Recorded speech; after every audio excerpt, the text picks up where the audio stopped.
জীবনে ধৈর্যহারা হলে আপনি কখনো কোথাও সাকসেসফুল হতে পারবেন না, সফল হতে পারবেন না, মাথা উঁচু করে দাঁড়াতে পারবেন না। আপনার ধৈর্য থাকা লাগবে, আপনার ব্যর্থতা মেনে নিতে হবে। আপনি পদে পদে ব্যর্থ হবেন, অবশ্যই সেটা আপনাকে মেনে নিতে হবে।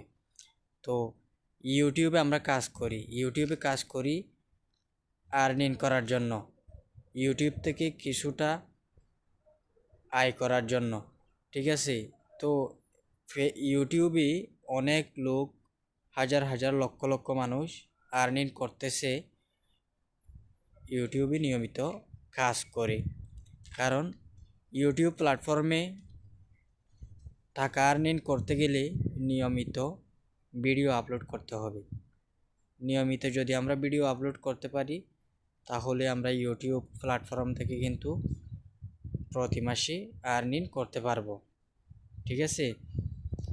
তো আসলে অন্যান্য প্ল্যাটফর্মের চেয়ে ইউটিউবে কিন্তু শুরুতেই ভিউজ কম হবে। যদি আপনার কন্টেন্ট তেমন একটা ভালো না হয়, বা আপনি যদি ইউটিউব প্ল্যাটফর্মে যদি পূর্ব পরিচিত না হয়ে থাকেন, তাহলে কিন্তু ভিডিও ভাইরাল নাও হতে পারে, ঠিক আছে? তো ভিডিও ভাইরাল যদি না হয়, আপনার ভিডিওতে যদি একটিও যদি ভিউজ না আসে, তাহলে আপনার মন খারাপ হতে পারে। আমি এখানে প্রতিদিন ভিডিও আপলোড করি কিন্তু আমার ভিউজ আসে না। যদি আপনার মন মানসিকতা যদি এরকম হয়, তাহলে কিন্তু আপনার ইউটিউবে সাকসেসফুল হওয়া সম্ভব নয়। কারণ ইউটিউব প্ল্যাটফর্মে আপনার ভিউজের চিন্তা অবশ্যই বাদ দিতে হবে। আপনি যদি ভিউজের চিন্তা করেন শুরুতে, তাহলে আপনার কাজ হবে না। আপনার প্রথমে উচিত ভালোভাবে আপনার একটা সময় নির্ধারণ করে কাজ চালিয়ে যাওয়া।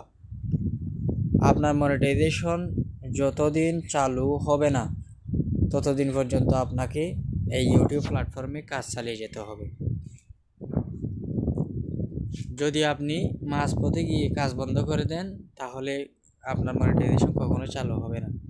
কারণ আপনি যদি ফুলফিল ভালোভাবে যদি কাজ চালিয়ে যান, তাহলে ইউটিউব প্ল্যাটফর্মে আপনি মনিটাইজেশন চালু করে আর্নিং করতে পারবেন, ঠিক আছে? তো সবাই মন দিয়ে কাজ চালিয়ে যান।